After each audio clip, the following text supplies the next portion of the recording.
As a psychotherapist in private practice for over a decade, I certainly have seen it all, watching my clients suffer through anxiety and stress, watching them go from medication to medication looking for the right pill, and rarely finding it, spending inordinate amounts of money desperately trying to find the correct method to make the stress go away. Can anxiety be cured by a pill or through mental health counseling?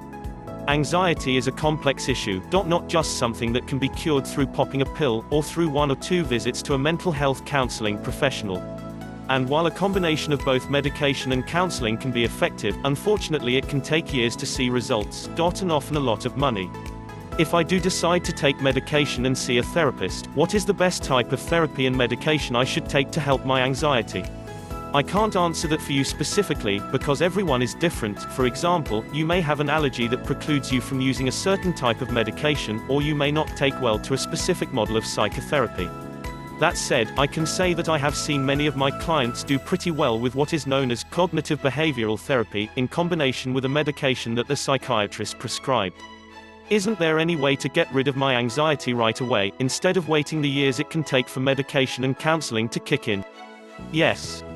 For every year it takes to go through therapy and anti-anxiety medication, people can actually learn to make their anxiety disappear in 10 to 15 minutes. That doesn't mean that counseling and medication aren't viable options, but they are not the end-all cure-all for anxiety, they are merely supplements to help you get better. The majority of the work is done by you. Not to mention, you save a great amount of your money and time. Why don't psychiatrists ever tell you that you can learn to make your anxiety disappear on your own? Bottom line, because they need to make a living. If you did not see them for visits, these docs would not be in business. Don't get me wrong, there are some darn good professionals out there in the field of psychiatry. But the fact is, if the docs and shrinks let you know that you can learn, in 10 to 15 minutes, the secrets to curing your anxiety, they would lose a great deal of income.